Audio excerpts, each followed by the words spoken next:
¿Escucharon hablar alguna vez sobre la caza de brujas? Bueno, hoy en día es una expresión muy popular la caza de brujas cuando se persigue injustificadamente a un grupo de personas. También está la frase feminista que dice: somos las nietas de las brujas que no pudieron quemar. Y esta frase tiene su justificación, pero no todo el mundo conoce, porque se quemaron mujeres bajo el concepto de brujas. ¿Pero realmente se trataba de brujas? ¿O eran mujeres revolucionarias que luchaban por algo? Y la pregunta también es: ¿existe o existía la brujería en sí? Pero para saber todo esto y detalladamente cada cosa, ¿a dónde tenemos que ir? Al inicio. Salud, chicos, un calor hoy. ¿Vamos? Vamos. Bueno, la creencia de la magia y la hechicería data desde la antigüedad. También existe un montón de menciones en la antigua Grecia y Roma, incluso también existen personajes mitológicos que tenían las capacidades de poder ejercerlas. Mientras que en el Antiguo Testamento hay varias menciones en cuanto a sacerdotes que tenían la capacidad de hechicería, pero una hechicería más bien relacionada con el conocimiento y de la adivinación del futuro. También en el llamado el primer libro de Samuel, que está dentro del Antiguo Testamento, se cuenta la historia de la bruja de Endor, que era una chabona con habilidades mágicas que fue convocada por el rey Saúl, que fue el primer rey de Israel, para contactar a un profeta muerto y que este chabón lo ayude a ganar la guerra que estaba en ese momento. O sea que esta chabona lo que hizo fue contactar a un muerto para ayudarlo. Terrible. Pero sin embargo hay varios textos en el Antiguo Testamento que condenan con pena de muerte a la magia y a la adivinación, y siempre lo relacionan con prácticas del género femenino, cosa que va a influir muchísimo un par de siglos más adelante, porque la brujería no siempre estuvo relacionado con la magia y la adivinación. Acá lo que tenemos que hacer es diferenciar hechicera de bruja. La hechicera invoca y se sirve del poder demoníaco para hacer sus conjuros, y la bruja lo que hace es hacer un pacto con el diablo, o sea, entrega su fe, su vida. Y una de las instituciones que se va a encargar de condenar esto y de perseguirla hasta la muerte es la Iglesia Católica, re pesada. Y bueno, desde los inicios del cristianismo en Europa, los obispos vieron de mala manera las prácticas paganas relacionadas con la brujería por ser consideradas heréticas, es decir, que están alejadas de las doctrinas religiosas, como la magia, la curandería, la adivinación, entre otras. O sea, todas ideas contrarias a la Iglesia. Es como una competencia. Entonces emitieron varios documentos durante varios siglos llamados bulas papales que indicaban la ilegalidad de estas prácticas. O sea que todo empezó como una persecución a la herejía, o sea, todo lo que está fuera de la órbita de la Iglesia. Terrible. Pero ¿cómo llegó a distinguirse la persecución de las brujas de otras herejías? Bueno, hay dos momentos importantes que marcarían esta distinción. El primero sucede en Francia a fines del siglo II, más precisamente en 1184, cuando la Iglesia instaura la primera Inquisición medieval. Es decir, la práctica que consistía en perseguir, juzgar y condenar casos de herejía. Por ejemplo, a los cátaros, que se trataba de un movimiento religioso que se había divulgado mucho en ese momento por la zona sur de Francia, por lo cual instalaron los primeros tribunales de la Santa Inquisición, con el objetivo de perseguir este grupo y evitar su expansión. Y la herejía en esta era medieval se castigaba muchas veces con la pena de muerte y con todo lo que derivaba. La Inquisición sería clave para países, por ejemplo, Francia, y en toda Europa durante 5 siglos, donde la caza de brujas iba a ser cada vez más fuerte. Terrible. El otro suceso que iba a marcar un antes y un después para la fobia social en cuanto a las brujas es el libro llamado Malleus Maleficarum, o El Martillo de las Brujas. Se trata de un libro publicado en 1486 que podría considerarse como el primer manual misógino, ya que en términos generales relata qué es la brujería, cómo son las mujeres brujas, qué hacen y cómo identificarlas. También tiene instrucciones bastante específicas de cómo perseguirlas, juzgarlas y matarlas. Y si bien la brujería siempre tuvo una tendencia hacia lo femenino, este libro lo que hizo es tener como un enfoque más directo hacia las mujeres. Aunque no fue publicado por la Iglesia, este libro, el Malleus Maleficarum, fue escrito por dos monjes de la Inquisición, Kramer y Sprenger, y fue divulgado por toda esa zona y después por toda Europa. Y bueno, también este libro se tomó como documento principal para justificar la cacería, tortura y matanza de mujeres que estuvieran fuera de los mandatos sociales. Y las justificaciones que tenían los monjes para explicar sus teorías era evitar el origen del mal, y asociaban la libertad sexual con los demonios. Y las mujeres que tenían esa libertad tenían como una relación con Satán. Este libro tiene como mucha referencia en cuanto a lo sexual, creyendo que las brujas hacían aquelarres, o sea, reuniones nocturnas de brujas, y hacían orgías donde tenían sexo con demonios y con machos cabríos. O sea, era un documento en contra de la libertad sexual. Corta. ¿Me va a servir un poquito más de vino?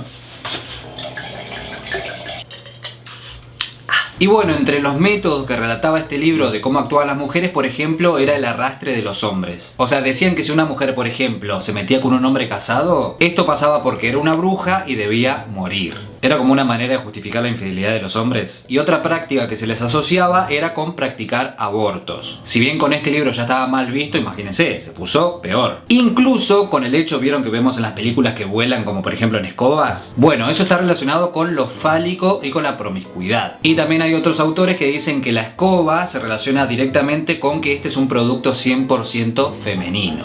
En fin, todo un manual de adoctrinamiento y tortura y castigo hacia las mujeres, como siempre. A tal punto que se decía que la persona que no crea en las brujas era un hereje también. O sea, había que creer o creer. Si no, a la hoguera. Y fue así entonces que durante los siglos siguientes se vino una casa de brujas terrible. Pero no solo por el libro este, sino que se empezó a expandir socialmente el concepto de bruja como algo malo, a tal punto que les echaban la culpa de las pestes, las enfermedades o los problemas con la cosecha. Y como la iglesia era la institución más importante de ese momento, ellos decían que todo eso que pasaba era por las brujas, y entonces era así, todo el mundo creía eso, que eran las brujas. Otra cosa que hacían, por ejemplo, era que las torturaban para que confiesen que eran brujas, le clavaban agujas, la tiraban al río, o sea al agua, porque decían que las brujas flotaban, y si flotaban cuando las tiraban con las manos atadas y los pies atados, quería decir que eran brujas, y si se hundían y morían, eran inocentes y iban a estar mejor en el cielo. No te lo puedo creer.